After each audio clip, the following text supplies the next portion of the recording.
በኦሪት ዘጸአት ምዕራፍ 20 ከቁጥር 4 ላይ በላይ በሰማይ ካለው በታችም በምድር ካለው በባህርም ካለው የማናቸውንም የተቀረጸውን ምስል ለአንተ አታድርግ፣ አትስገድላቸው፣ አታምልካቸውም ይላል። ይህ ቃል ቀጥታ እግዚአብሔር በግልጽ የተናገረው ቃል ነው። እግዚአብሔር የተቀረጸ ምስል አታድርግ ብሎ በግልጽ ተናግሮ እያለ ቅዱሳት ስዕላት ለምንድን ነው የሚሳሉት? በቤተ መቅደስ የምናያቸው ስዕላት፣ በቤታችን የምንሰቅላቸው ስዕላት ለምን ይደረጋሉ የሚል ጥያቄ ይፈጠራል።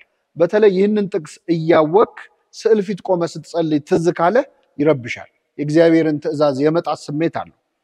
ምንድነው እግዚአብሔር እያለ ያለው? በነገራችን ላይ ጥቅሱ በጣም ስለ 3 ቦታዎች ነው እየተናገረ ያለው። በሰማይ ካለው ማለት የማናቸውንም፣ በሰማይ ካሉት ከመላእክት፣ ከከዋክብት፣ ከፀሐይ፣ ከጨረቃ ከማናቸውም ምሳሌ፣ በምድር ካሉት ከሰዎች፣ ከእንስሳት፣ ከእጽዋት የማናቸውንም ምሳሌ፣ በባህር ውስጥ ካሉት ደግሞ የአሶችን የሌሎች የመሳሰሉትን ሁሉ የማናቸውንም ምሳሌ ለአንተ የተቀረጸውን ምስል አታድርግ ነው ያለው። ስለዚህ እግዚአብሔር ከ3 አድራሻዎች በግልጽ ምንም አይነት የተቀረጸ ምስል ለአንተ አትስራ እያለ ቅዱሳት ስዕላት የሚሰሩበት ምክንያት ምንድን ነው? ይህንን ጥቅስስ መርሳት እንዴት ይቻላል? ይሄንን ነው በዛሬው ቪዲዮ ላይ የምንመለከተው። ይህንን ትእዛዝ እግዚአብሔር ለምን አዘዘ፣ ስለምን አዘዘ፣ ወይም ቅዱሳት ስዕላትስ ለምን ይሰራሉ የሚለውን ከመመልከት በፊት ከኦሪት ዘጸአት ሳንወጣ ከምዕራፍ 20 ወደ ምዕራፍ 25 እንሄዳለን። ኦሪት ዘጸአት ምዕራፍ 25 ላይ እግዚአብሔር ለሙሴ እንዲህ ሲል አዘዘው፣ ከተቀጠቀጠ ወርቅ ከግራር እንጨት ታቦት ሰርተህ በታቦቱ ላይ ከተቀጠቀጠ ወርቅ ኪሩቤል የተባሉትን መላእክት ቅረጽ አለው። እንግዲህ እግዚአብሔር በግልጽ በሰማይ ካሉት መካከል እንግዲህ ቅድም 3 ቦታዎች ነው የተናገረው። በሰማይም ካለው በምድርም በባህርም ካለው ነው ያለው። በሰማይ ካሉት መካከል የኪሩቤልን ስዕል ከተቀጠቀጠ ወርቅ ስራ እና በታቦቱ ግራና ቀኝ ላይ እንደሚጣሉ እንደሚናተፍ ዶሮ ቅርጽ ማለት ነው የሚተያዩ አድርገህ ስራው አለው። ክንፍ ያላቸው የሰው መልክ ያላቸው። እንግዲህ ኪሩቤል በሰማይ የሰው መልክ የላቸውም፣ የማይታዩ ረቂቃን ናቸው። ስለዚህ በምድር ካለው ደግሞ የሰው ቅርጽ ያለውን ኪሩቤልን ከተቀጠቀጠ ወርቅ ስራ አለው። እንዴት ነው እግዚአብሔር እዛ ጋር ማንኛውንም የተቀረጸ ምስል አትስራ ብሎ ተናግሮ ሙሴን እንዴት ሊያዘው ቻለ? የሚገርመው ኪሩቤልን ቅረጽ ብቻ አይደለም ያለው፣ ኪሩቤልን የሚሰሩትን ሰዎችም ጭምር መርጧል እግዚአብሔር። አናጺዎች ራሱ የመረጠው ራሱ እግዚአብሔር። ባስልኤል የተባለውን ልጅ ጥበብ ሰጥቼዋለሁ፣ የመቅረጽ ችሎታ ሰጥቼዋለሁ፣ ስለዚህ ባስልኤልን መርጠህ ከተቀጠቀጠ ወርቅ ከግራር እንጨት ይህንን ቅርጽ ይስራልኛል።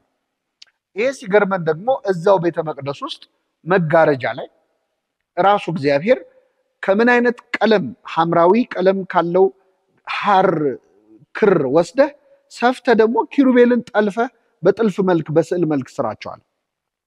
ይሄ የራሱ የእግዚአብሔር ትእዛዝ ነው። 3ኛ ደግሞ የምናገኘው መጽሐፈ ነገሥት ላይ ጥበብና ማስተዋልን የሰጠው ሰሎሞን ቤተ መቅደስ ሰርቶ ሲጨርስ ከታቦቱ በስተግራና በስተቀኝ የሚቆሙ 4 ክንድ የሚያህሉ ረጃጅም የኪሩቤል ሐውልቶች ተሰርተዋል። እንዴት ነው የምናስተናግደው ማለት ነው? የተቀረጸ ምስል ለአንተ አታድርግ፣ አትስገድላቸው፣ አታምልካቸውም ከሰማይም ከምድርም ከባህርም የሚለውን ትእዛዝ መርሳት አንችልም። ደግሞ እግዚአብሔር ራሱ አዞ ኪሩቤልን ከተቀጠቀጠ ወርቅ ስራ በጥልፍ መልክ በግድግዳ ላይ አድርገው ከታቦቱ ግራና ቀኝ ሰሎሞን ያቁም ብሎ እግዚአብሔር ለምን አዘዘ? ሁለቱንም ሐሳብ የምናገኛቸው መጽሐፍ ቅዱስ ላይ ነው። ከመጽሐፍ ቅዱስ ውስጥ ደግሞ ያማረንን መርጠን አምነን ያላማረንን ከተው ነው ኦግስቲን የተባለው ሊቅ እንደተናገረው የሂፖው ሊቀ ጳጳስ ከመጽሐፍ ቅዱስ ውስጥ መርጠ የምታምን ከሆነ የምታምነው በመጽሐፍ ቅዱስ ሳይሆን በራስህ ነው ይላል። ስለዚህ እነዚህን ጥቅሶች እንዴት እናድርጋቸው? እግዚአብሔር ሐሳቡን ይቀያይራል ወይ? እዚህ ጋር የተቀረጸ ምስል አትስራ ብሎ እዚህ ጋር ደግሞ ስራ ይላል ወይ? እንደውም በመጀመሪያው ክፍለ ዘመን ከነበሩ መናፍቃን መካከል እንግዲህ ኖሲዝም የሚባለው በተለምዶ ግኖስቲሲዝም የምንለው እኛ ስናነብ እነዚህ ሰዎች የጥበብ ሰዎች ነን ብለው ነው የእውቀት ሰዎች ብለን ነው የሚመኩት። ከነሱ መካከል መርቅያን የተባለ ሰው አለ። መርቅያን አንዱ ሲያስተምር የነበረው የብሉይ ኪዳኑን እግዚአብሔርና የአዲስ ኪዳኑን እግዚአብሔር 2 አምላክ ናቸው ብሎ ነው የሚያምን እና የብሉይ ኪዳኑ እግዚአብሔር ላይ ብዙ ትችት ከሚያነሳበት መንገድ አንዱ የተቀረጸ ምስል ለአንተ አታድርግ ብሎ መልሶ ደግሞ ለሙሴ የተቀረጸ ኪሩቤል ስራ እንዴት ሊለው ይችላል? እውነት መርቅያን እንዳለው 2 አምላክ ኖሮ እግዚአብሔር የሐሳብ ግጭት ኖሮበት ነው ወይ? ይህንን በደንብ ማየት ያስፈልጋል። ይህን ለመረዳት እዛው ጥቅሱ ላይ ተመልሰን ማየት ነው። አባቶቻችን አንድን ጥቅስ ከመጀመሪያው እስከ መጨረሻው ወርደህ ሙሉን አንብበው ይላሉ። አንብብዋ ለመልእክት ምጥንታ እስከ ተፍጻሜታ። አንድን ጥቅስ መረዳት ከፈለክ ከላይም ከታችም ወርደህ ዝቅ ብለህ አንብበው። እግዚአብሔር የተቀረጸው ምስል ላንተ አታድርግ ከማለቱ በፊት ምንድነው ያለው? ይህን ካለስ በኋላ ምንድነው ያለው? እሱ መመልከት ያስፈልጋል። የተቀረጸ ምስል ላንተ አታድርግ፣ አትስገድላቸው፣ አታምልካቸውም የሚለውን ቃል ከመናገሩ በፊት የኦሪት ዘጸአት ምዕራፍ 20 ምዕራፍ የሚጀምረው ከኔ በቀር ሌላ አምላክ አታምልክ ብሎ ነው።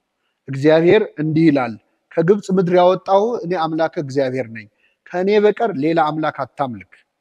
በሰማይም ካለው በምድርም ካለው በባህርም ካለው የማናቸውንም የተቀረጸ ምስል ላንተ አታድርግ፣ አትስገድላቸው፣ አታምልካቸውም፣ እኔ አምላክ እግዚአብሔር ቀናተኛ አምላክ ነኝና ብሎ ነው የሚጀምረው። ስለዚህ ይሄ ጥቅስ በሁለት ሌላ ጥቅሶች መካከል የተሰነገ ጥቅስ ነው፣ ወይም ሳንዱች የተደረገ ጥቅስ ነው። ከላይ ምን ይላል? ከግብፅ ምድር ያወጣሁ አምላክ እኔ እግዚአብሔር ነኝ፣ ከእኔ በቀር ሌላ አምላክ አታምልክ። ይህንን ለማድረግ ብለህ በሰማይ ካለው በምድርም ካለው በባህርም ካለው የማናቸውንም የተቀረጸውን ምስል ላንተ አታድርግ፣ አትስገድላቸው፣ አታምልካቸውም ካለ በኋላ እኔ አምላክ እግዚአብሔር ቀናተኛ አምላክ ነኝና ነው የሚለው። ስለዚህ እግዚአብሔር በዚህ ጥቅስ እያወራ ያለው እሱን ለመተካት ስለሚሰራ ሌላ አምላክ ነው ወይም ጣዖት ነው። ከግብፅ ምድር ያወጣሁ አምላክ እኔ እግዚአብሔር ነኝ፣ ከኔ በቀር ሌላ አምላክ አታምልክ። ከኔ በቀር ሌላ አምላክ ለማምለክ ብለህ በሰማይ ካለው በምድርም ካለው በባህርም ካለው የማናቸውን ምሳሌ የተቀረጸው ምስል ላንተ አታድርግ፣ አትስገድላቸው፣ አታምልካቸውም። ለምን? እኔ እግዚአብሔር ለአምልኮቴ ቀናይ ነኝ፣ ቀናተኛ አምላክ ነኝና ነው ያለው። ስለዚህ እግዚአብሔር እያወራ ያለው ሙሉ በሙሉ እሱን ለመተካት ስለሚሰራ ጣዖት ነው እንጂ ስለተቀደሱ ስዕላት አይደለም። በግልጽ ቋንቋ ነው እግዚአብሔርን ያስቀመጠው። በነገራችን ላይ የግዕዙ መጽሐፍ ቅዱስና የእንግሊዘኛው መጽሐፍ ቅዱስ ይህንን ጥቅስ ያስቀመጠበት መንገድ የበለጠ ይገልጻል። የግዕዙ መጽሐፍ ቅዱስ ይትግበር ለከ አምላከ ዘእንበሌየ፣ ከኔ በቀር ሌላ አምላክ አትስራ ነው የሚለው። ወይም ደግሞ በሰማይም ካለው በምድርም ካለው በባህርም ካለው የማናቸውን ምሳሌ ብሎ ሌላ አምላክ አትስራ ነው የሚለው። የእንግሊዘኛውም በተመሳሳይ ማለት ነው፣ አይዶል ነው የሚለው። ጣዖት አትስራ ነው የሚለው። ግን የዕብራይስጡ ቃል አሻሚ ስለሆነ ጣዖት ለማለትም የተቀረጸ ምስል ለማለትም ስለሚያመች ብዙዎቹ ትርጉሞች የተቀረጸ ምስል ብለው ተርጉመውታል። ግን በዚህ ጥቅስ ላይ እግዚአብሔር እየተናገረ ያለው እርሱን ለመተካት ስለሚሰራ ጣዖት ነው። በነገራችን ላይ አይሁድ ራሳቸው ይህንን ጥቅስ እንዴት ያዩታል የሚለውን ማየት ያስፈልጋል። ጁዊሽ ስተዲ ባይብል የሚባለው የአይሁድ እምነት ተከታዮች ያሳተሙት የትርጓሜ መጽሐፍ አለ። የእነሱን ሚድራሽ ወይም ደግሞ የትርጓሜ ትምህርት ቤት ተከትሎ ይህንን ጥቅስ አይሁድ ራሳቸው እንዴት ነው የሚተረጉሙት? እኔ ያገኘሁት የእንግሊዘኛውን ቨርዥን ነው፣ ጁዊሽ ስተዲ ባይብል። ይህንን ጥቅስ ከጠቀሱ በኋላ ሲያብራሩት ኦንሊ ኢሜጅስ ሜድ ፎር ወርሺፕ አር ፕሮሂቢትድ ይላል። ወይም ደግሞ ለአምልኮ ብቻ የታሰቡ እግዚአብሔርን ለመተካት የታሰቡ ኢሜጅስ ካልሆኑ በስተቀር ሌሎቹ የተፈቀዱ ናቸው ብሎ በግልጽ ቋንቋ የጁዊሽ ስተዲ ባይብል አስቀምጦታል። ስለዚህ ግራም ነፈሰ ቀኝ እግዚአብሔር እየተናገረ ያለው እሱን ለመተካት ስለሚሰራ ጣዖት ብቻ ነው እንጂ የተቀረጸ ነገርን አይደለም የሚቃወሙ። ሌላው የተቀረጸ ምስል ላንተ አታድርግ የሚለው ቃል ራሱ የተጻፈው የተቀረጸ ምስል ላይ፣ የተቀረጸ ምስል ላይ ነው። እግዚአብሔር 10ቱ ትእዛዛትን የጻፈበትን ጽላት ስናየው በድንጋይ ተቀርጾ ነው። ስለዚህ አይረኒውን ማየት ያስፈልጋል ማለት ነው። የተቀረጸ ምስል ላንተ አታድርግ የሚል የተቀረጸ ምስል ነው ራሱ። ሌላው የተጻፈው ደግሞ በፊደል ነው። ፊደል ራሱ ቅርጽ አይደለም ወይ? እግዚአብሔር የተቀረጸ ነገር አትስራ ብሎ ቀርጿል ራሱ። ስለዚህ ራሱ ቃሉ ይህንን ያሳያል። አንዳንድ ሰዎች 3D ነው እግዚአብሔር የከለከለው 2D ሲሆን ችግር የለውም የሚለዋል። ይሄ አያስኬድም። አንደኛ በፊዚካል ወርልድ 2D የሚባል ነገርም የለም ማለት ማንኛውም ስዕል 3D ነው። ምናልባት የተሳለው በ2D ሊሆን ይችላል፣ ግን የተሳለበት እቃው ራሱ ወረቀትም ቢሆን ስስ ወረቀትም ቢሆን በሆነ መልኩ 3 ዳይሜንሽናል የመሆን እድል አለ። ፊዚካል ወርልድ ላይ ሆነን 2D እና 3D ማለት አይቻልም። በዛ ላይ እግዚአብሔር ቲክነሱን እያየ ይሄኛው ይቻላል ይሄኛው አይቻልም ሊል አይችልም። ከዛ ውጪ 3D ሆኑ ብዙ የምንገለገልባቸው ነገሮች አሉ። መስቀልን 3D ነው እንገለገልበት፣ ቤተክርስቲያንን ተሳልመን እንገባለን 3D ናት። ቅዱሳንን በህይወተ ስጋ ብናገኛቸው ሰግድላቸዋለን 3D ናቸው አይደለም፣ ይንቀሳቀሱ ናቸው በህይወት እያሉ። እና ይሄ ዳይሜንሽኑን እያዩ ይሄ ዳይሜንሽን ሲሆን ኃጢአት ነው አይባልም። ካልቸራችን አይደለም ማለት ይቻላል። ለምሳሌ በምስራቁ ዘንድ ስዕላትን ነው እንጂ ቅርጾችን የመቅረጽ ካልቸር የለም በእኛ ዘንድ። የራሱ ዲስትራክሽን ስላለው ስዕሉ በጣም ጎልቶ ሲታይ የጸሎት መንፈስ ስለሚረብሽ፣ ለምሳሌ በምዕራቡ አሳሳል የካቶሊኮቹን ወይም የምዕራባውያንን አሳሳል ካየን ከመጠን በላይ በጣም ትልቅ ስዕል መጠኑ የተጋነነ ይሆንና መንፈስህን ወደ እግዚአብሔር መንፈስህን ወደ ቅዱሳኑ ከመሳብ ይልቅ ራሱ መንፈስ ይሆንብሃል። ራሱ እንዲጎላ አይፈቀድም በእኛ ካልቸር። ግን ይሄ የባህል ጉዳይ ነው እንጂ ወፈር ሲል ወይም ሐውልት ሲሆን ኃጢአት ነው እንደዛ አንልም። ለምን? መስቀል ቅርጽ ነው፣ ታቦት ቅርጽ ነው፣ ቤተ መቅደስም ቅርጽ ነው። ለማንኛውም በዚህ ጥቅስ ላይ በግልጽ ቋንቋ እግዚአብሔር ከኔ በቀር ሌላ አምላክ አታምልክ ብሎ ነው የጀመረው። ከግብፅ ምድር ያወጣው እኔ አምላክ እግዚአብሔር ነኝ፣ ይህንን ለማድረግ ብለህ እኔን የሚተካ ጣዖት አትስራ፣ የተቀረጸ ምስል ለአንተ አታድርግ ያለው ስለ ጣዖታት ለመናገር ነው። እንግዲህ ይህንን ስንናገር በስዕልና በጣዖት መካከል ያለው ልዩነት ምንድን ነው የሚል ጥያቄ የሚያነሱ ሰዎች አሉ። ይሄም ሰው ነው የሰራው፣ ያንንም ሰው ነው የሰራው፣ ይሄም ምስል ነው፣ ይሄም ምስል ነው። ምንም ልዩነት ከሌለው በሁለቱ መሃል ያለው ልዩነት ምንድን ነው? የመጀመሪያው ነገር ጣዖታትን በተመለከተ በጣም ማስተዋል ያለብን ነገር ጣዖታት የሚወክሉት ምንም ነገር የሌለ መሆናቸው ነው። ለምሳሌ አንድ ጣዖት ከተሰራ ያ ጣዖት አምላክ ተብሎ ይመለካል እንጂ ሌላ የሚወክለው ሌላ አካል የለም። ወደ ስዕላት ስንመጣ የመላእክት ስዕል ከሆነ ለምሳሌ የኪሩቤል ቅርጽ ነበር የተቀረጸው። ኪሩቤል ራሱ አይደለም የሚወክለው ሌላ አካል አለ። ያ ስዕሉ የወከለው ሌላ አካል አለ። በስዕሉ ውክልና ነው እየተካሄደ ያለው እንጂ ይሄ ራሱ ኪሩቤል ነው ብለን አይደለም። የክርስቶስን ስዕል ስናይ የሚወክለው ክርስቶስን ነው። የመላእክት ስናይ መላእክትን ነው የሚወክለው። የጣዖት ስዕል ግን ጣዖት ግን ራሱ ጣዖት ነው፣ አድራሻ ጠቋሚ አይደለም። ስለዚህ ስዕላት ወይም የተቀደሱ ስዕላት አድራሻ ጠቋሚዎች ናቸው፣ ከሆነ አካል ጋር መገናኛ መስኮቶች ናቸው። ጣዖታት ግን እራሳቸው አድራሻ ናቸው እንጂ ሌላ መዳረሻ የላቸው። ስለዚህ ነው በትንቢተ ኤርምያስ ላይ ጣዖታት የሚያስተምሩት የእንጨት ስራን ብቻ ነው የሚለው። በቃ ራሳቸው ናቸው፣ እዛው ላይ ነው የሚያልቀው፣ ወደ ሌላ አካል አያደርሱም።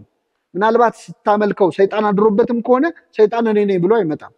ነቢየ እግዚአብሔር ዳዊት የአሕዛብ አማልክት አጋንንት ናቸው ብሏል። ልክ ነው።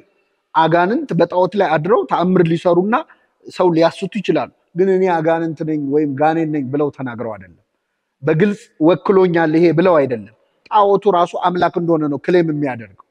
ስለዚህ በጣዖትና በቅዱሳት ስዕላት መካከል ያለው የመጀመሪያ ልዩነት ስዕል ወደሆነ አድራሻ የሚያደርሰ ነው። ገንዘብ አልቲሜት ጎላችን እሱ ከሆነ ገንዘቡ ራሱ አንድ ሰው ስራ የሚሰራው ገንዘብ ለማግኘት እና ብቸኛ ዓላማው ገንዘብ ከሆነ ገንዘብ ጣዖት ሆኖበታል። በገንዘቡ ሌላ ነገር ለማሳካት ለመስራት ከሆነ ግን ሰውየው ከገንዘብ በላይ እያሰበ ስለሆነ ገንዘቡ ጣዖት አልሆነ። ምንም ነገር ሩካቤም የስጋዊ ግንኙነትም ሊሆን ይችላል። እሱም ብቸኛ ዓላማው እሱ ብቻ ከሆነ ጣዖት ይሆናል። ጋብቻን አንድ ለማድረግ ፍቅርን ለመግለጽ ከሆነ ግን ጣዖት መሆኑ ይቀራል። ስዕልም እንደዛ ነው። ብቸኛ መዳረሻችን ስዕሉ ከሆነ ጣዖት ሆኖብናል። ትኩረታችን ስዕሉ ላይ ከሆነ ስዕሉ ግን የሚወክለው ሌላ አካል ካለ የሚያገናኘን አካል ካለ ስዕሉ መዳረሻ አቅጣጫ ነው ማለት ነው። ጣዖታት ግን ወደ ማንም አይጠቁምም፣ ራሳቸው ናቸው። የመጀመሪያው ነገር ይሄ ነው። ሁለተኛው በስዕልና በጣዖት መካከል ያለው ልዩነት ጣዖታት እግዚአብሔርን ለመተካት ነው የሚሞክሩት። ስዕላት ግን ወደ እግዚአብሔር ነው የሚጠቁሙ ወይም ደግሞ በእግዚአብሔር ፈቃድ የተሳሉ ናቸው። አሁን ጣዖታትን ስታየው እግዚአብሔርን መተካት ነው የሚሞክሩት። ጣዖት በተሰራ ጊዜ እኔ እግዚአብሔርን እያለ ክሌም እያደረገ ነው እንጂ እግዚአብሔርን አምልኩት ከፍ ከፍ አድርጉት እያለ አይደለም። ለምሳሌ ኪሩቤል 2 ነበሩ ተሰሩ። በኪሩቤል መካከል ሆኜ አነጋግርሃለሁ አለ እግዚአብሔር። እነዚህ ኪሩቤል የእግዚአብሔር ክብር መግለጫ ነበሩ እንጂ እግዚአብሔር አልነበሩ። እለ ስዑላን በስዕለ እግዚአብሔር፣ በእግዚአብሔር ስዕል የተሳሉ ኪሩቤል ይላል ቅዱስ ኤፍሬም ሶርያዊ። ምን ማለት ነው? እግዚአብሔር ይሳሉ ብሎ ፈቅዶ መገለጫው አድርጎ ራሱን ማሳያ አድርጎ ያስቀመጣቸው ነገሮች ናቸው። ጣዖታት ግን እኔ እግዚአብሔር ነኝ ብለው ክሌም የሚያደርጉ ናቸው። ይሄን እንደውም በደንብ ለማሳየት 2 የተቀረጹ ምስሎችን ላስታውሳችሁ መጽሐፍ ቅዱስ ላይ የተጻፉ። የመጀመሪያው እስራኤላውያን ከግብፅ ባርነት ነፃ ከወጡ በኋላ እጅግ አሳዛኝ ታሪክ የፈጸሙበት በኦሪት ዘጸአት ምዕራፍ 32 ላይ የተሰራው ጥጃ ነው። ይሄ ጥጃ የተሰራው ከወርቅ ነው። እንደምናስታውሰው እግዚአብሔር ሙሴን በሲና ተራራ ላይ ና ብሎ አውጥቶት ለ40 ቀናት ሲያነጋግረው ነበር። ሙሴ ሲቆይባቸው እስራኤላውያን ትዕግስት አጡ። ስለዚህ ትዕግስት አጥተው በፊታችን የሚሄዱ አማልክትን ስራልን ብለው የሙሴን ወንድምን አሮንን አስጨነቁት። አሮን በጣም ሲያስጨንቁት እስራኤላውያን በአሕዛብ ሀገር ደሞዝ ሳይከፈላቸው ፈግተው ባለቀ ሰዓት በዝብዘው የመጡት ወርቅ አለ። ያ ወርቅ ያሳሳቸዋል ብሎ ተስፋ ስላደረገ ወርቃችሁን አምጡ ብሎ ጠየቃቸው። ምን ያደረገ ሰይጣን ምን ሳይል አይለቅም እንደሚባለው በፍጹም ችግር የለውም ብለው ወርቃቸውን አውልቀው ሰጡት። አሮንም ያንን ወርቅ ቀጥቅጦ ጣዖት አድርጎ ሰራው፣ ጥጃ አድርጎ ሰራው። ምናልባት በኋላ አሮን ሲጠየቅ ያስተባበለበት መንገድ በጣም ያስቃል። ራሱ ነው ቀርጾ የሰራው። ግን በኋላ ሙሴ መጥቶ እንዴት እንዲያለ ኃጢአት ህዝቡ ላይ እንዲሰራ ታደርጋለህ ብሎ ሲቆጣው አይኔ እኮ ምንም አላውቅም፣ ወርቅ አቀለጥኩኝና ጉድጓዱ ሶረውረው ጥጃ ሆኖ ወጣ አለ። ግን ራሱ ነው ዲዛይኑን የሰራው። ልክ የነፃ የማውጣት ሔዋን ራሷን ነፃ እንዳወጣቸው አይነት ነው ሙከራ ያደረገው። ለማንኛውም ያን ጥጃ ሰራ፣ ወርቅ አድርጎ አቅልጦ ጥጃ ሰራ። ጥጃውን ከሰራ በኋላ ምንድነው ያለው ለህዝቡ ማለት ነው? ከግብፅ ምድር ያወጡ አማልክት እነዚህ ናቸው ነው ያለው ለህዝቡ። ይሄን መቼስ ማን ተናገራለሁ? የአሮን ጥፋት አንዱ ይሄ ነው። እንግዲህ የህዝብን ድምጽ መስማት ካህን የህዝብ ድምጽ እየተከተለ የሚያገለግል ከሆነ ስህተት እንደሚሰራ አንዱ ማሳያ ነው። ማጆሪቲ ሩል በክርስትና አይሰራም፣ በሃይማኖት አይሰራም። ህዝቡ ደስ እንዲለው ተብሎ መንገድ መሳት አይገባም። እና አሮን ጥጃ ስራልን አሉት፣ ሰራ። ከዛ ምን አለ? ከግብፅ ምድር ያወጡ አማልክት እነዚህ ናቸው አለ። አንድ ሁለት ምን አለ? ነገ የእግዚአብሔር በዓል ነው ብሎ አወጀ ይላል። እነዚህ ሁለት ጥቅሶች ምን ያሳዩናል? ጣዖት በቀጥታ የእግዚአብሔር ምትክ ለመሆን እንደሚሞክር። ለምን? ከግብፅ ምድር ያወጡ አማልክት አለ። ቅድም የጠቀስኩት ጥቅስ ላይ ካስታወሳችሁ እግዚአብሔር ምንድነው ያለው? ከኔ በቀር ሌላ አምላክ አታምልክ፣ ከግብፅ ምድር ያወጣው እኔ አምላክ እግዚአብሔር ነኝ ያለው። ጣዖቱ ደግሞ ከግብፅ ምድር ያወጣ አማልክት ተብሎ ነው እየተመለከ ያለው። የጣዖት ሙከራው ምንድነው? እግዚአብሔርን መተካት። ነገ የእግዚአብሔር በዓል ነው ሁሉ ተብሎ ተነግሮለታል። ስለዚህ ጣዖትን ክፉ የሚያሰኘው እግዚአብሔርን ለመተካት መሞከሩ። ግን አሁን ማንሳት የፈለኩት ነጥብ እሱን አይደል። ይህን ጥጃ ከተሰራ በኋላ ብዙ ሰው ተቀሰፈበት፣ የሞተ ሰው ሁሉ አለ። እስከ 3000 ሰው ሞቷል በዚህ ምክንያት ተቀስፎ። ሙሴ ከሲና ተራራ ሲመለስ መቆጣጠር አቃተው፣ የተሰጠውን ጽላት ወረወረው፣ ህዝቡ ተቀሰፉ፣ አሮንም በውስጥ ተቀጣ። ይህ ከሆነ ከጥቂት ወራት በኋላ ደግሞ እስራኤላውያን በሲና በረሃ ሲሄዱ እባብ ነደፋቸው። እባብ ነድፏቸው ብዙ ሰዎች ሞቱ። እግዚአብሔርም ለሙሴ እንዲህ አለው፣ ከነሐስ እባብ ቀርጸ ስራ አለው ይላል። ቀጥቅጥና ከነሐስ እባብ ቀርጸ ስራና ስቀል። ህዝቡም እባቡን ባዩ ጊዜ በእባቡ ከተነደፉት መርዝ ይድናሉ፣ ይፈወሳሉ አለ። ከነሐስ እባብ ቀጥቅጦ ሰርቶ ሰቀለ። በኢላማ ላይ እባብ ሲያዩ ህዝቡ ካለባቸው በሽታ ተፈወሱ።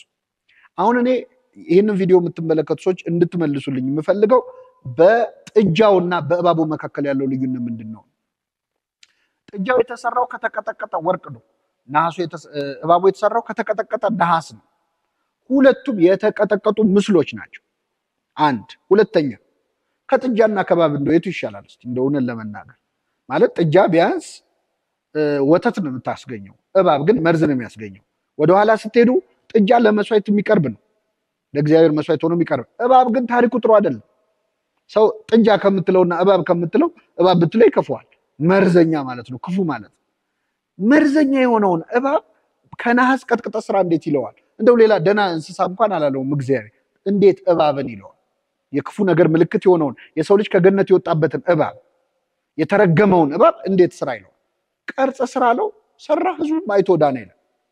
ሳዊሮስ ዘገብሎን የተባለ የቤተክርስቲያናችን አባት ምን ይላል ይህንን ጉዳይ ሲያነሳ? ሙሴ ሆይ ምን ነክቶ ነው ይህንን የምትሰራው? እንደው እግዚአብሔርስ እንዴት እንዲህ ብሎ ሊያዝህ ቻለ? ወደ እባቡ ተመልከቱ ትድናላችሁ እንዴት ይላል? ወይ ወደ ሰማይ ተመልከቱ ትድናላችሁ ለምን አይልም? ወይ ወደ መገናኛው ድንኳን ተመልከቱ እንዴት አይልም? የተረገመ ነገር አይታችሁ ዳኑ እንዴት ይላል እግዚአብሔር? የተረገመ ነገር ያውም ደግሞ የተቀረጸ ምስል ላንተ አታድርግ የሚለውን ጽሑፍ የጻፍከው ሙሴ ሆይ እንዴት ይህንን እባብ በአደባባይ ትቀርጻለህ? እንደው ተደብቀ እንኳን ቢሆን ጥሩ ነው፣ ሰው ፊት አምጥተህ እንዴት ትሰቅለዋለህ? ስለዚህ መመለስ አለበት ማለት ነው። ጥጃ ሲሰራ የተቆጣና 3000 ህዝብ የቀሰፈ እግዚአብሔር በራሱ ትእዛዝ እንዴት እባብ ያሰራል? ያውም የተረገመውን እባብ ማለት ነው። በጣዖትና በስዕላት መካከል ያለውን ልዩነት ይሄ ነው። ጥጃውና እባቡ ምን ይለያቸዋል? ማቴሪያሉ ሁለቱም ምድራዊ ነው፣ ሰው ሰራሽ ነው፣ ወርቅ ነው፣ ነሐስ ነው። ምን ይለያቸዋል ካላችሁ እባቡን ይሰራ ያለው እግዚአብሔር ነው። ጥጃውን የሰሩት ግን ህዝቡ ናቸው። እባቡ የተሰራው እግዚአብሔር በእባቡ በኩል ሊያድንበት ነው። ጥጃው ግን የተሰራው እግዚአብሔር ሊሆን ነው፣ እግዚአብሔርን ሊተካ ነው። ስለዚህ በጣዖትና በስዕል መካከል ያለው ልዩነት በእግዚአብሔር ፈቃድ በመሰራትና እግዚአብሔርን ለመሆን በመሞከር መካከል ያለው ልዩነት ነው። ሁለቱም ሰው ሰራሽ ናቸው። አዎ። ሁለቱም የተሰሩት ከምድራዊ ማቴሪያል ነው። አዎ። ግን በአንደኛው እግዚአብሔር ሰርቶበታል፣ ህዝብ ፈወሰበት። ህዝቡ እባቡን አይተው ዳኑ። ጥጃው ግን ተቀሰፉበት። ለምን? እግዚአብሔር ነው ብለው የእግዚአብሔር በዓል ብለው ስላከበሩ ማለት ነው። እና መጨረሻ ላይ ግን አቢዩስ ሲደረግ ደግሞ እግዚአብሔር አዝኗል። መጨረሻ ላይ እኮ የናሱን እባብ ለማምለክ ሞክረው ነበር እስራኤላውያን። ራሱ እባቡ ያዳናቸው መስሏቸው ማለት ነው። ስዕሉ ራሱ ኃይል አለው፣ ራሱ አድኖኛል ማለት የጀመርክ ጊዜ ጣዖት አረከው ማለት ነው። ሰባብረው ተብለው ነሁሽታን ተብሎ የተጻፈው ይሄ ነው። ያ የናስ እባብ መጨረሻ ላይ እንዲሰባበር ተደርጓል፣ ወደ ጣዖትነት ከተቀየረ ማለት ነው። አንድ ምሳሌ ሊጨምር ተመሳሳይ ማለት ነው። ሁለት የተቀረጹ ምስሎችን ማነጻጸር ፈልጋለሁ። ይኸው ታቦተ ጽዮንና እስራኤል ታቦተ ጽዮን ተማርካ ወደ ፍልስጤም በሄደች ጊዜ ጣዖት ቤት የተገናኙት ዳጎን የተባለ ጣዖት። ዳጎን የተሰራው ከእንጨት ነው። ታቦተ ጽዮንም የተሰራችው ከእንጨት ነው። ሁለቱም የተቀረጹ ምስሎች ናቸው። ሁለቱም ሰው ሰራሽ ናቸው። እንግዲህ ፍልስጤማውያን ሁለቱም የተቀረጹ ምስሎች ናቸው፣ ሁለቱም ጣዖት ናቸው ብለው አስበው አስገቧቸው፣ አንድ መድረክ ላይ ያስቀምጧቸው። በማግስቱ ዳጎን የተባለው ጣዖት በታቦተ ጽዮን ፊት ሰግዶ አደረ። ደነገጡ፣ ወደ ቦታው መለሱት። ድጋሚ በማግስቱ ሲመጡ አንገቱ ተቆርጦ እጁ ተቆርጦ ደረቱ ብቻ ወድቆ አገኙ። ደንግጠው ይህንን ታቦት በክብር ወደ ሀገሩ መለሱት። ያንን ቤተ ጣዖት ግን ረግጠውት አያውቁም ይላል። በዳጎንና በታቦት መካከል ያለው ልዩነት ምንድን ነው? የእግዚአብሔር ታቦት ከጣዖት ጋር ምን ህብረት አለው ይላል አይደል? ለምንድን ነው ልዩነቱ? ሁለቱም ሰው ሰራሽ አይደሉም ወይ? ሁለቱም ከእንጨት ነው የተሰሩት፣ የተቀረጹ ምስሎች ናቸው። ምንድን ነው ልዩነታቸው? ይሄን እግዚአብሔር ይሰራ ብሎ ያሰራው ነው። ያኛውን ግን ሰዎች እግዚአብሔር ይሁን ብለው ነው የሰሩት። ሰዎች የፈጠሩት እግዚአብሔርና እግዚአብሔር የፈጠረው ስዕል መሃል ነው ልዩነት እያየን ያለ ነው ማለት ነው። ስለዚህ ጣዖትና ቅዱሳት ስዕላት ምንድን ነው ልዩነታቸው ከተባለ ግልጽ ነው። እግዚአብሔርን ሊተኩ የተሰሩ እና እግዚአብሔር ፈቅዶ የተሰሩ፣ እግዚአብሔር ስራ የሚሰራባቸው እግዚአብሔር ልሁን ብለው የሚቃጡ ናቸው። በዚህ ምክንያት ነው ቅዱስ ጳውሎስ በሮሜ መልእክቱ ምዕራፍ 1 ከቁጥር 20 ላይ የአሕዛብን ሙከራ ሲገልጸው ይላል የእግዚአብሔርን ክብር በሚጠፋ ሰውና በወፎች አራት እግር ባለው በሚንቀሳቀሰው መልክ መስለው ለወጡ ይላል።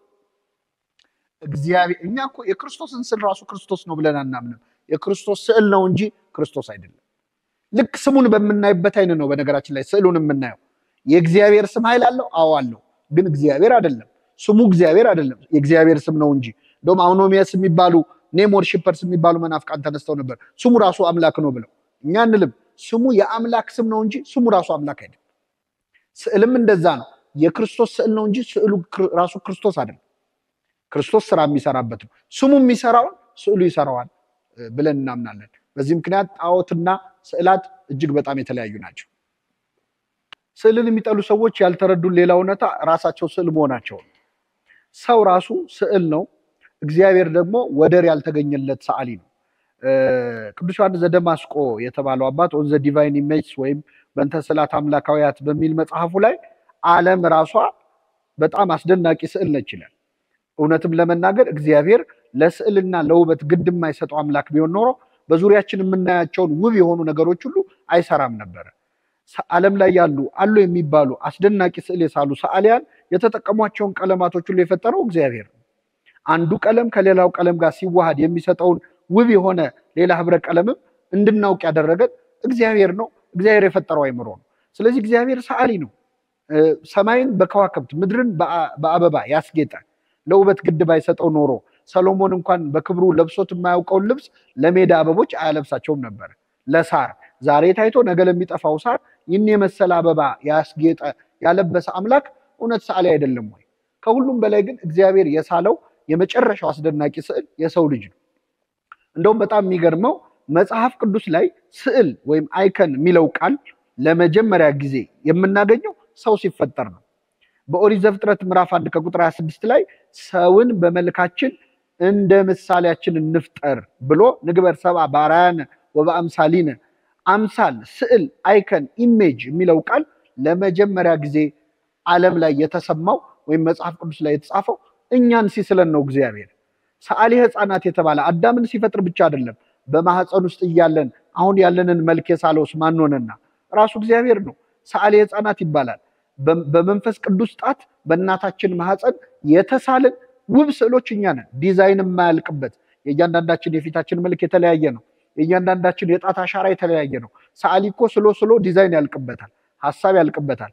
እግዚአብሔር ግን የማያልቅበት አስደናቂ ሰዓሊ፣ ቀለም አለቀብኝ የሚል ሐሳብ አለቀብኝ የማይል በጣም አስደናቂ ሰዓሊ ነው። ስለዚህ የሰው ልጅ ራሱ ስዕል መሆኑን ማስታወስ ያስፈልጋል። በእናታችን ማህፀን ሳይስለን ዲዛይኑ እሱ ሐሳብ ውስጥ ነበረ። ለዚህ ነው ዳዊት በ139ኛው መዝሙሩ ላይ ያልተሰራ አካሌን አይኖች አዩ ይላል። ሳንወለድ በፊት ወላጆቻችን መልካችንን አይተው ከመደሰታቸው በፊት ከማቀፋቸው ከመሳማቸው በፊት ያልተሰራ አካላችንን ያየው ሰዓሊ እግዚአብሔር ነበር። ስለዚህ ስዕልን የሚጠላ ሰው ከትልቁ ሰዓሊ ከእግዚአብሔር ጋር እንዳይጣላ መጠንቀቅ አለበት። እኛ ራሳችን የእግዚአብሔር ስዕሎች የእግዚአብሔር ዲቫይን አይኮኖግራፊ ነው የምንባለው እኛ ራሳችን ማለት ነው። ስለዚህ ስዕል ራሱ የሰው ልጅ መሆኑን መርሳት አያስፈልግም። በጸጋ የእግዚአብሔር ስዕሎች ነን። ክርስቶስ የእግዚአብሔር ስዕል ተብሏል ወይም ምስል ተብሎ ተነግሮለታል። እኛና ክርስቶስ ግን ስዕል የተባልንበት መንገድ በጣም የተለያየ ነው። የክርስቶስ ሲሆን የባህሪው ምሳሌ ነው የሚባለው፣ የክብሩ መንጸባረቅ ይላል ዕብራውያን መልእክት ምዕራፍ 1 ላይ። እሱ አብን መስሎ ነው። ልክ በጸጋ ልጅና በባህሪ ልጅ እንደሚባለው ክርስቶስ የእግዚአብሔር የባህሪ ልጅ ነው፣ እኛ የጸጋ ልጆች ነን። ክርስቶስ የእግዚአብሔር የባህሪ መልኩ የባህሪ ስዕሉ ነው፣ የባህሪ ምስል ነው። እርሱ የባህሪው ምሳሌና የክብሩ መንጸባረቅ ነው። እኛ ግን የጸጋ የእግዚአብሔር መልኮች የእግዚአብሔር ምሳሌዎች ነን። ቅዱስ ባስልዮስ ዘያቢ ወይም ሴንት እግዚአብሔር ስዕል ነው የሚለውን ሲያብራራ ምን ይላል? አንድ ሰው በአገሪቱ መሪ ወይም በንጉሱ ላይ በጣም ሲቆጣ የንጉሱን ስዕል ካገኘ በጣም ይናደድና ድንጋይ ይወረውርበታል፣ ወይ መቅደድ የሚችለው ከሆነ ይቀደዋል። ምክንያቱም በዛ ስዕል ላይ የሚያሳየው ነገር ለንጉሱ ያለውን ጥላቻ ነው የሚያሳየው። ሰይጣንም እግዚአብሔርን በጣም ከመጥላቱ የተነሳ የሰው ልጅ ላይ የጨከነው ለዛ ነው። ምክንያቱም የሰው ልጅ የእግዚአብሔር ስዕል ስለሆነ ሰይጣን ሰውን ሲያይ እግዚአብሔርን ያየ ስለመሰለው ነው በዛ ደረጃ ጥላቻ ያሳየው ይላል ቅዱስ ባስልዮስ የትንቢተ ኢሳይያስን በተረጎመበት ስፍራ። በአጠቃላይ የሰው ልጅ ራሱ ስዕል ነው ወይም ደግሞ በእግዚአብሔር እጅ የተሳለ ሊቪንግ አይኮኖግራፊ ወይም ህያው የሚንቀሳቀስ ስዕል ነው ማለት ነው።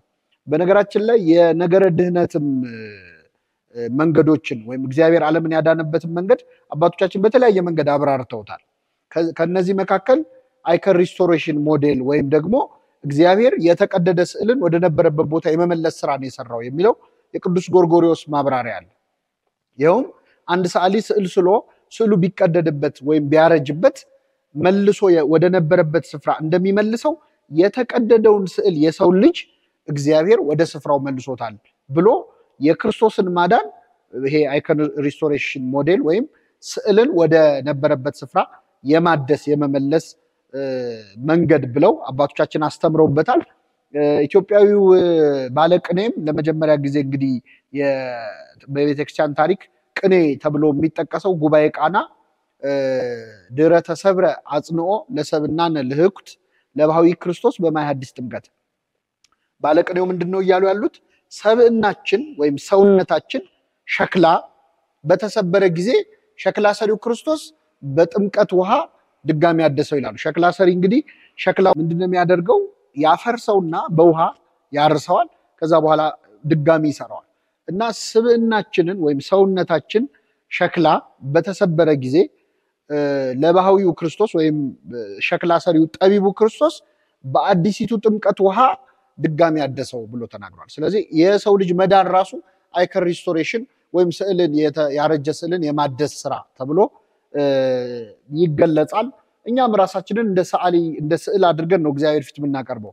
አባታችን አባ ጊዮርጊስ ዘጋስጫ መልክአ ሕማማት በተባለው ድርሰቱ ላይ እመቤታችንን እንደዚህ ይላታል። በከመ ልማድኪ በሊ ለፍሬ ከርስኪ ካህሊ፣ የማህፀንሽ ፍሬ ለሆነው ሁሉን ቻይ ልጅሽ እንደ ልማድሽ እንዲህ በዩ። ኦ ርኅሩህ ይተበቃሊ፣ ሩህሩሁ የማትበቀለው ሆይ ያጠፍኦኑ ለስዕሉ ሰዓሊ፣ ሰዓሊ ስዕሉን ያጠፋል ወይ የቀደመ ጥበብህን ወይም ኪነተከ ዘትካታሊ የቀደመ ጥበብህን እባክህ አስብና ይህን ኃጢአተኛ ሰው እባክህ ማረው ሰዓሊ በስዕሉ አይጨክንምና አንተም በስዕልህ በፍጡርህ አትጨክን ብለሽ ለምኙ ይላል አባ ጊዮርጊስ ዘጋስጫ። ብዙ ጊዜ ስዕልን የሚቃወሙ ሰዎች እግዚአብሔርን ያየው ማን አለ እና የታይታችሁ ሳላችሁት ይላሉ። እዚህ ላይ ያለው ክፍተት ምንድነው? ልክ ነው እግዚአብሔር በባህሪው አይታይም። ቅዱስ ዮሐንስም በዮሐንስ ወንጌል ምዕራፍ 1 ከቁጥር 18 ላይ መቼም ቢሆን እግዚአብሔርን ያየው አንድ እሱ እንኳን የለም ብሎ መቼም ሲል ጊዜው ትናንትም ዛሬም ነገም ማለት ነው። አንድ እሱ እንኳን ብሎ ደግሞ ሰው መላእክትም ፍጡራንም በሙሉ ያየው የለም ብሎ ተናግሯል። ስለዚህ እግዚአብሔርን የታይታችሁ ነው የሳላችሁት የሚል ጥያቄ የሚያነሱ ሰዎች አሉ። እኛ አይተን ሳልነው ያልን ይመስል ማለት ነው። በመጀመሪያ ልክ ነው እግዚአብሔር የማይታይ ነው። የዮሐንስ ወንጌል ግን መቼም ቢሆን እግዚአብሔርን ያየው አንድ እሱ እንኳን የለም ካለ በኋላ በአባቱ እቅፍ ያለ አንድ ልጅ እርሱ ተረከው ይላል። ይሄንን ጨርሶ ማንበብ ያስፈልጋል። ጥቅስን ከግማሽ አይደለም የሚነበበው። ልጁ ተረከው ምን ብሎ ተረከው? እኔን ያየ አብን አየ ብሎ ተረከው። ከፍ ብለን ደግሞ ስናይ አንድ ልጅ በአባቱ ዘንድ እንዳለው ክብር የሆነው ክብሩን አየን ይላል። የእግዚአብሔርን ክብር ማንም አይቶ አያውቅም። እነ ሙሴ እባክህን ክብርህን አሳየኝ ብለው ጠይቀው ማየት እንደማይችሉ ሰው ፊቴን አይቶኝ አይድንምና አታዩኝም ተብለዋል። ያ የብሉይ ኪዳን ዘመን ነው። አሁን ያለንበት ዘመን ግን እግዚአብሔር አይታይም የሚለው ነገር ተረት የሆነበት ነው።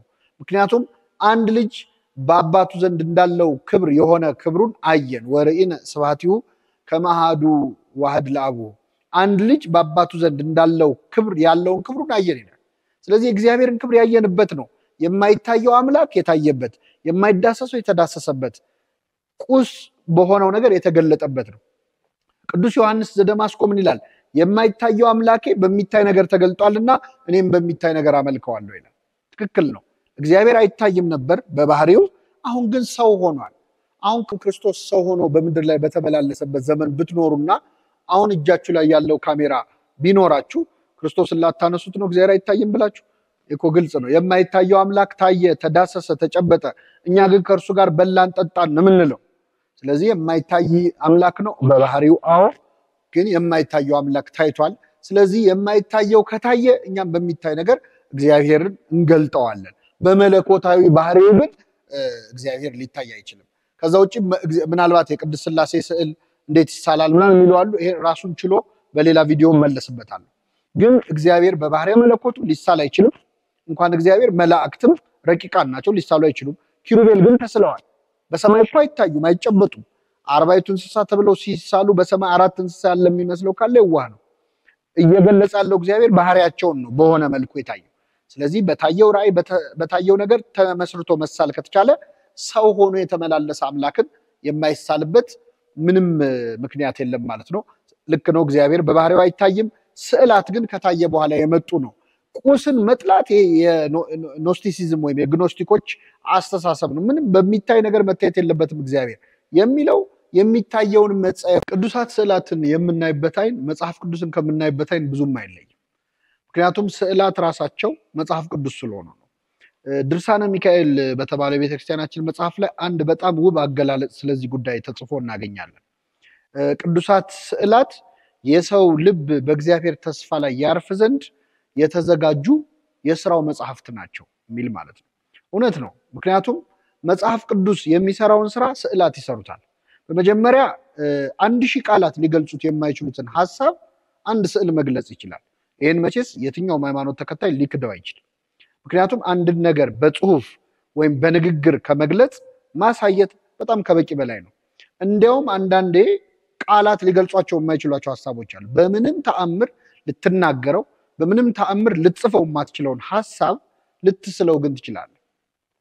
የስዕላት አስፈላጊነት እንግዲህ እዚህ ላይ ነው የሚመጣው። ለምሳሌ ስለ ክርስቶስ መከራ ለመናገር ብንፈልግ ተጨነቀ፣ ተሰቃየም፣ በሸላቾቹ ፊት ዝም እንደሚል በግ አፉን አልከፈተም የሚል ቃል አለ።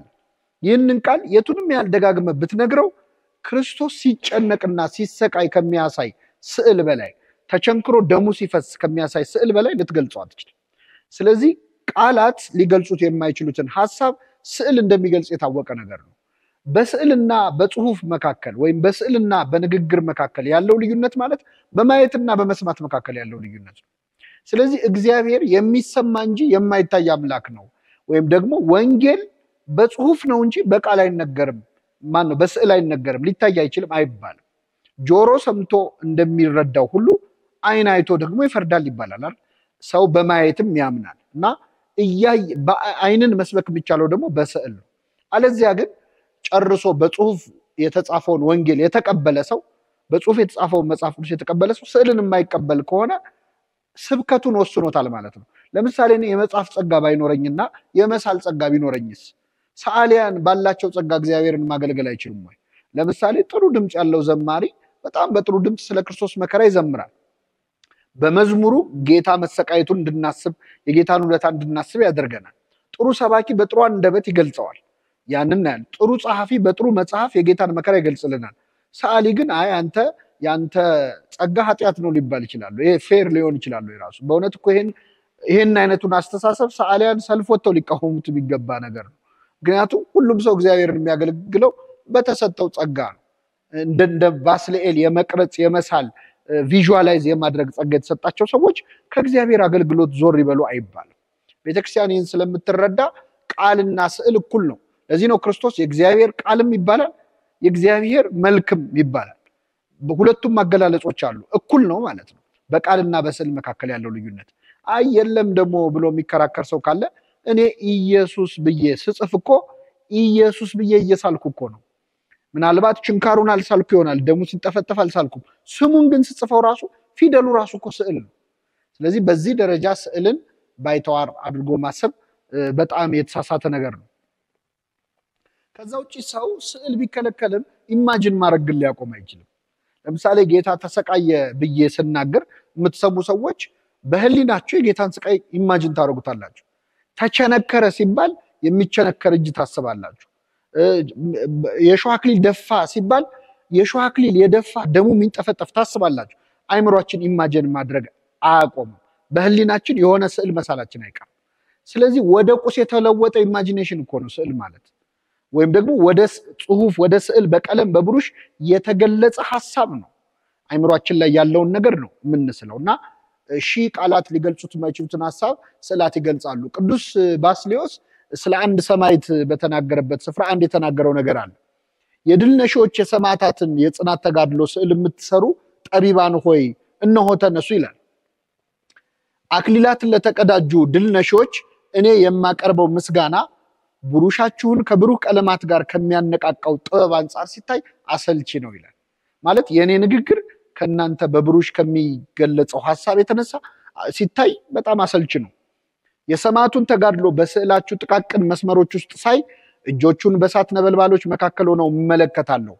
የሳላችሁት ስዕል የሰማዕቱን ድል አድራጊነት የበለጠ እንድረዳው አድርጎኛል ይላል። ስለዚህ ስዕል ማለት በትክክል ቃላት ሊገልጹት የማይችሉትን ነገር መግለጽ የሚችል በጣም ኃይል ያለው አንዱ የአገልግሎት መስክ ነው፣ የአገልግሎት መንገድ ነው ማለት ነው። ከዛ ውጭ ስዕላት ማለት ወደ በቀለም የተገለጹ ቅኔዎች ናቸው። የብሩሽ ቅኔ ነው ስዕል ማለት። ስዕል ማለት በቀለም የተገለጸ ጸሎት፣ በቀለም የተገለጸ መዝሙር፣ በቀለም የተገለጠ ምስጋና ነው። ስለዚህ አንተ በድምጽ የምታመሰግነው ምስጋና ሰዓሊው በብሩሽ ያሸበሽባል፣ በብሩሽ ያጨበጭባል፣ በብሩሽ ይሰግዳል። አንዳንድ ስዕላት ስታይ ንስሐ ያምራል፣ አንዳንድ ስዕላት ስታይ እንባ ይልሃል። ለምን? እዛ ስዕል ውስጥ ጸሎት ስላለ ማለት ነው። እንደውም ስዕል ይባላል አንቶኒ ኮኒያዲስ የተባሉ የምስራቅ ኦርቶዶክስ የአይኮኖግራፊ ምሁር ምን ይላሉ? ስዕላት በቀለም የተገለጹ ጸሎቶች ናቸው ይሉና እንዲያውም የሰዓሊያኑ የጸሎት መልሶች ናቸው ይላሉ። ማለት ተጠቦ ተጨንቆ ያንን ሐሳብ ለመግለጽ ብሎ መጨረሻ ላይ ብሩሹ ተስማምቶለት ቀለሙ ተዋህዶለት እዛ ሸራ ላይ ሲያርፍና ያሰበው ሐሳብ ሲመጣ የዛ ሰዓሊ ጸሎቱ ተመለሰለት ማለት ነው። ስለዚህ ይህንን የመሰለ እጅግ ውብ የሆነ የወንጌል አገልግሎት መንገድ ስዕልን አያስፈልግም የሚሉ ሰዎች በጣም ያሳዝናሉ። እውነት ለመናገር እኛ ቤተክርስቲያን ስዕልን ለመጠቀም የምትችል ቤተክርስቲያን በመሆኗ ምን አይነት አድቫንቴጅ እንዳላትም መረዳት አለባቸው። ምክንያቱም ቪዥዋላይዝ ማድረግ እንዲቻል የሚያደርግ አቅም ያለው የስብከት መንገድ ነው የመረጠችው። ባዶ ግድግዳ አሳይተህ 30 ስብከት ከምትሰብክ በስዕሉ ብዙ ነገር ማለት ትችላለህ። እና ይህንን የመሰለ የመልእክት ማስተላለፊያ ስትሪም መተው ማለት በእውነት ትልቅ ሎስ ነው። ይህንን ለተዉ አካላት በጣም እናዝንላቸዋለን። ምክንያቱም በጣም የሚገርመውን ሚዲየም ነው ለእኛ የተውልን፣ እኛ ግን አንተውም። ሌላው ስዕልን በጣም ትርጉም እንዲኖረው የሚያደርገው መጽሐፍ ቅዱስን አንብቦ አንድ ሰው መመሰጥ መረዳት ይችላል። ይሁንና ይህንን አገልግሎት ማግኘት የሚችለው ሰው ማንበብና መጻፍ የሚችል ሰው ብቻ ነው። አሁንም ድረስ ዓለም ላይ በጣም በብዙ ሺህ የሚቆጠሩ በብዙ ሚሊዮንስ የሚቆጠሩ ማንበብ የማይችሉ መጻፍ የማይችሉ ሰዎች አሉ። እነዚህን ሰዎች ያገለለ አገልግሎት ማገልገል ከፈለክ ነው ስዕል አያስፈልግም የምትለው። ወደኋላ ክፍለ ዘመን ደግሞ ከሄድን በአንደኛው ክፍለ ዘመን በሁለተኛው ክፍለ ዘመን የነበረውን የዓለም ሕዝብ ቁጥርና የትምህርት ሽፋን ስናየው ማንበብና መጻፍ ምናልባትም የንጉሳዊ ቤተሰብ የሆኑ ሰዎች ፕሪቪሌጅ የሆኑ ሰዎች የሚያገኙት እድል ነው እንጂ አብዛኛው የዓለም ሕዝብ ማንበብ መጻፍ አይችልም ነበር። ስለዚህ ማንበብ መጻፍ ለማይችሉ ሰዎች የተዘረጋው የአገልግሎት መንገድ ስዕላት ነበሩ። አንብበው አይተው ይሄ እንዲህ ነው ብለው መረዳት የሚችሉበት የማስተማሪያ መንገድ ቅዱሳት ስዕላት ነበሩና ልክ ካኖኒካል ስክሪፕቸርስ ወይም ደግሞ ቀኖናን የጠበቁ መጽሐፍት እንደምንለው ካኖኒካል አይኮኖግራፊ የግድ አስፈላጊ ነው። ይህንን የተወ አገልግሎት ማገልገልም ፈጽሞ የማይታሰብ ነው።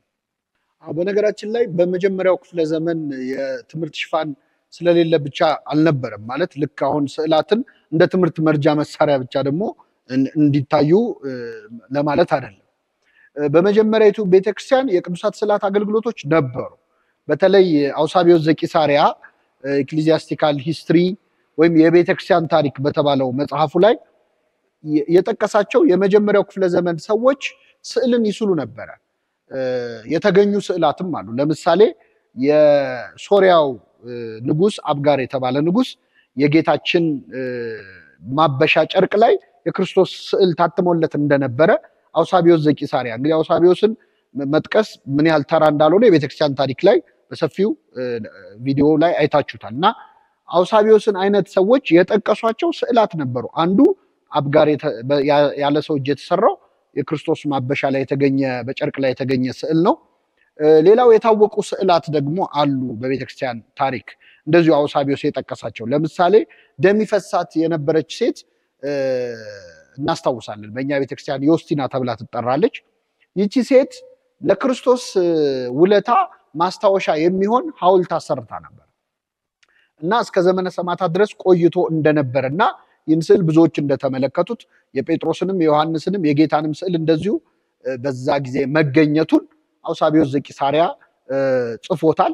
ሌላው በዘመነ ሰማዕታት በክፉ በዛ በአሰቃቂ ዘመንም አሁንም ድረስ የተገኙ በርካታ ስዕላት በካታኮምብ ወይም በዛ መሬት ውስጥ ይኖሩበት በነበረው መቃብር ውስጥ ይኖሩበት በነበረባቸው ስፍራዎች በጣም አስደናቂ ስዕላት ነበሩ። ስለዚህ ስዕላት በአስጨናቂ ጊዜ እንኳን ያልቆመ አገልግሎት ሲሰጡ የነበሩ ናቸው። ያው ብዙ ደም አፋሳሽ ነገሮች በቤተክርስቲያን ታሪክ ተነስተዋል። እርግጥ ነው የቤተክርስቲያን ታሪክ ላይ ይህን ጉዳይ በሰፊው አስፍተን እናየዋለን እና እነዚህ ሰዎች በሰባተኛው እና በስምንተኛው ክፍለ ዘመን ያስነሱት እንቅስቃሴ አሁን ስዕል የሚጠሉ ሰዎች የሚያነሷቸውን አንዳንድ ጉዳዮች ያካተተ ነበረ። በዚህ ምክንያት ስዕላት በርካታ ቅርሶች ጠፍተዋል፣ ወድመዋል።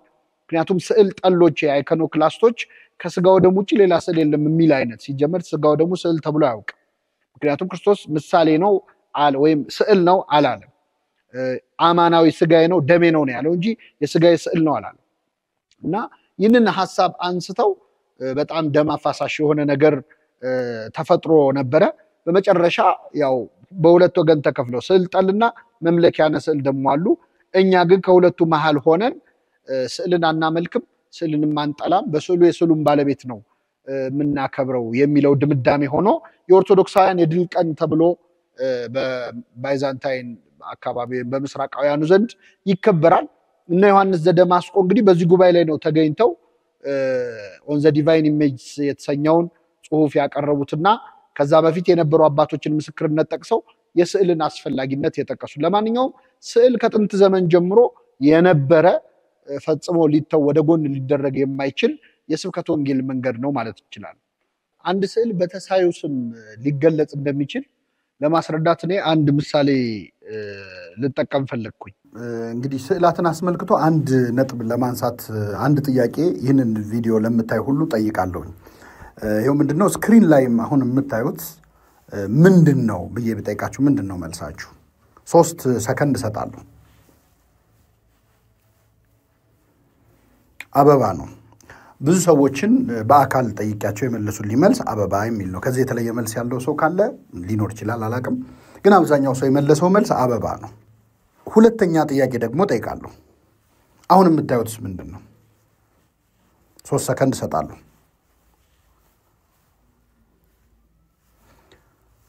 ይሄም አበባ ነው፣ ግን ይሄ የተፈጥሮ አበባ ነው። ቅድም ያየነው የአበባ ስዕል ነው። ሁለተኛው ደግሞ የተፈጥሮ አበባ ነው። እንድራቀ ካልን ሁለተኛ ጊዜ የሚያያችሁት የአበባ ቪዲዮ ነው እንጂ አበባ አይደለም። አበባ ግቢያችሁ ውስጥ ወይ አካባቢያችሁ ላይ ተተክሎ የምታገኙት አበባ ነው። ግን በዚህ ጥያቄ ላይ የመጀመሪያ ስዕሉን አሳይቼ ይሄ ምንድነው ስል የብዙ ሰው መልስ አበባ ነው። የአበባን ስዕል አበባ ብሎ ይጠራዋል ሰው። የአበባን እውነተኛ አበባንም አበባ ብሎ ይጠራዋል። በነገራችን ላይ ይሄ ነገር መጽሐፍ ቅዱስ ላይ ያለ ነገር ነው ወይ ምን ያነሳውት አይደለም። ከመጽሐፍ ቅዱስ ብነሳ እዚህ መጽሐፈ ነገሥት ምዕራፍ 8 ላይ ኪሩቤልም ይላል በታቦቱ ስፍራ ክንፎቻቸውን ዘርግተው ነበር ይላል። ግን የሚገርመው በታቦቱ ስፍራ ክንፎቻቸውን የዘረኩት ኪሩቤል ሳይሆኑ የኪሩቤል ቅርጽ ነው፣ ሐውልት ነው። ግን ኪሩቤል ዘረጉ ይላል እንጂ የኪሩቤል ሐውልትም ዘርግቶ ነበር አይልም። አንድ ልጨምር፣ ሰውየውም ሲገባ ኪሩቤል በቤቱ ቀኝ በኩል ቆመው ነበር ይላል ሕዝቅኤል 10 ላይ። ሲገባ ወደ መቅደስ ውስጥ በቤቱ ቀኝ ኪሩቤል ቆመው ነበር። ግን የቆሙት ኪሩቤል አይደል፣ የኪሩቤል ስዕል ነው። ስዕሉ ቆመ፣ ኪሩቤል ቆመ ተብሎ ሊጠራ ይችላል። ስለዚህ ቅዱስ ጎርጎርዮስ ዘንዚናዙ በእንተ ወልድ ወይም ኦን ዘ ሰን በተባለ ሆሚሊው ላይ ምን ይላል? አንድ ስዕል በተሳዩ ስም የመጠራት እድል አለው ወይም ሊጠራ ይችላል ብሎ ይገልጸዋል ማለት ነው። ስለዚህ ይሄ የውክልና ጉዳይ ነው። የንጉስ ስዕል ንጉስ ተብሎ ይጠራል። ሁለት ንጉስ አለ ማለት ግን አይደለም ባገሩ። ይሄ ንጉስ ስዕል ነው እንጂ ንጉስ አይደለም ብለን አንጣላ። ይሄ ማን ነው ስል ንጉስ ገሌ ነው፣ ፕሬዝዳንት ገሌ ነው እንላለን። የመሪው ስዕል በመሪው ስም ሊጠራ ይችላል። ይሄ የተለመደ ነገር ነው እንጂ እንደ ኩዴታ ተቆጥሮ አምጻል ሊባል አይችልም። ቅዱስ ባስልዮስ ነው የሚለው የንጉስ ስዕል ስላለ ሁለት ንጉስ ባገሩ አለ ማለት አይደለም። ግን የንጉሱ ስዕል ንጉሱ ተብሎ ሊጠራ ይችላል። እንደውም በዚህ ባይኮኖክላስት ምክንያት ስዕል ጠሎች በነበሩበት ዘመን አንድ ሰው የምን አረገ ለማስረዳት የቄሳርን ሳንቲም መሬት ላይ አስቀምጦ ረገጠው። ስዕል ሲረገጥ ምንም ማለት አይደለም ለሚሉ ሰዎች ፖይንት ሜክ ለማድረግ ነው። እዚህ በስዕል አይኮን ኮንትሮቨርሲ ጊዜ ስዕል ጉዳይ ላይ ሲወዛገቡ ሰዎች አይኮኖክላስቶች የክርስቶስን ስዕል እየቀደዱ ይጥሉ ነበር፣ ይረግጡት ነበር። ጌታን አመልከዋለሁ ግን ይሄ ወረቀት ነው እያሉ ማለት ነው። እና አንዱ እስጢፋኖስ የተባለ ሰው ይሄን ለማስረዳት ምን አደረገ? የቄሳሩን ሳንቲም አርማ ያለበትን ሳንቲም መሬት ላይ አስቀምጦ ረገጠው። ከዛ የቄሳር ወታደሮች እንዴት የቄሳርን ሳንቲም ትረግጣለህ? ስሙ እኮ አለበት፣ መልኩ አለበት አሉ። እናንተ ይህን ስረግጥ ተናደዳችሁ፣ የክርስቶስ ስዕል ሲረገጥ ክርስቶስን መንካት እንዴት ላይሆን ይችላል ብሎ ገልጾታል ማለት ነው።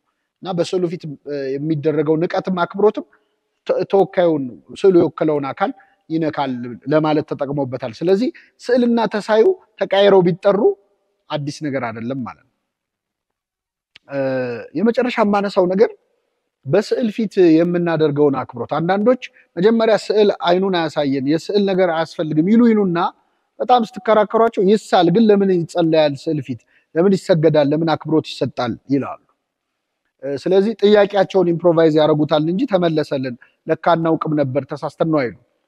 ግን ስዕልን በተመለከተ በስዕል ፊት የሚደረግን አክብሮትን ስግደትን በተመለከተ ለምን ለስዕል ትሰግዳላችሁ የሚል ጥያቄ ሲነሳ መልሱ እኛ ለስዕል አንሰግድም ነው። መልሱ እኛ ለስዕል አንሰግድም፣ የምንሰግደው ለስዕሉ ባለቤት ነው።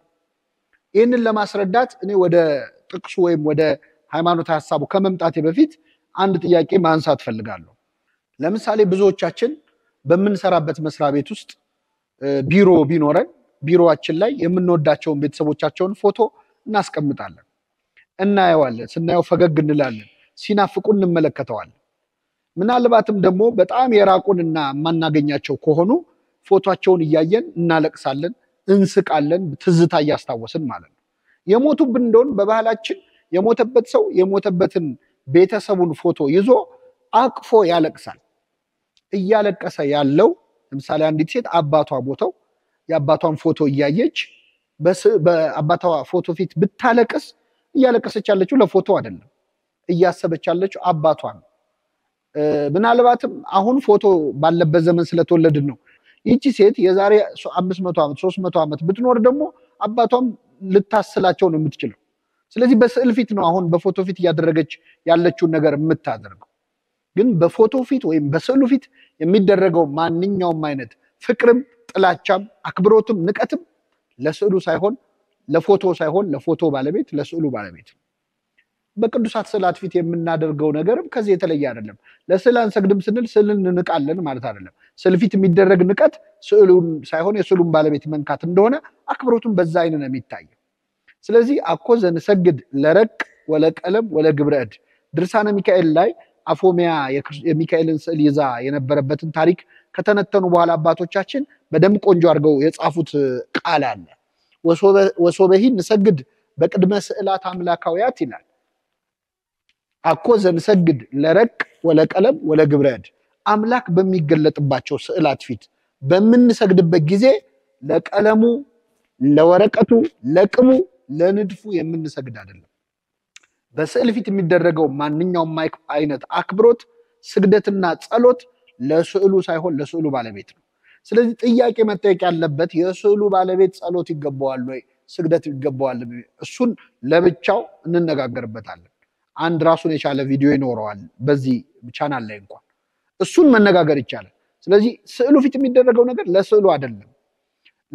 ለስዕሉ አክብሮት እንሰጣለን ስንልም ለስዕሉ ባለቤት ማለታችን ነው። ቅድም እንዳልነው ተቃይሮ ሊነገር ይችላል። ለስዕልሽ ሰግዳለሁ፣ ለስዕልሽ እንዲህ አረጋለሁ በስዕልሽ ፊት ሲባል ላንቺ ማለት ነው እንጂ ስዕልሽ ለብቻው ካንቺ ተለይቶ ማለት አይደለም። ልክ በወላጆቻችን ፎቶ ፊት እንደምናደርገው ያለ ማለት ነው። ስለዚህ ሊወከል ይችላል። ቅድም ያነሷቸው መልአከ ብርሃን አድማሱ ጀንበሬ በጣም ቆንጆ አድርገው ገልጸውታል። በስዕል ፊት ልመናችንን እናቀርባለን እንጂ ስዕሉ ይሰማናል ብለን አናምንም። ትክክል ነው። ስዕሉ በራሱ ሊሰማን አይችልም።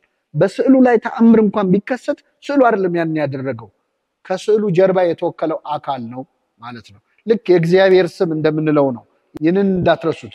በእግዚአብሔር ስምና በእግዚአብሔር ስዕል መካከል ምንም የተለየ ልዩነት የለም። ስሙ የሚሰራውን ስዕሉ ይሰራዋል። ስሙ በራሱ ኃይል የለውም፣ ስዕሉ በራሱ ኃይል የለውም። የእግዚአብሔር ስም ስለሆነ ነው ኃይል ያለው። ስዕሉም በእግዚአብሔር ስም የተሳለ ስለሆነ ነው። ለስዑላን በስዕል እግዚአብሔር በእግዚአብሔር ስዕል የተሳሉ የተባሉ ሁሉ ኃይል ያላቸው በእግዚአብሔር ስም ስለተሳሉ ስሙ ስላለባቸው ክብሩ ስላለባቸው ነው። በአጠቃላይ ቅዱሳት ስዕላት ከብዙ በጥቂቱ ይህንን ይመስላሉ። ስዕላት በሀገራችን በኢትዮጵያ ደግሞ እንዴት ይሳላል? ለምን ይሳላል? ምንድነው ከሌሎች አሳሳሎች የኛን ስዕል የሚለየው? የሚሉትን ጉዳዮች ደግሞ በሌላ እንመለስበታለን። እግዚአብሔር ይስጥልኝ።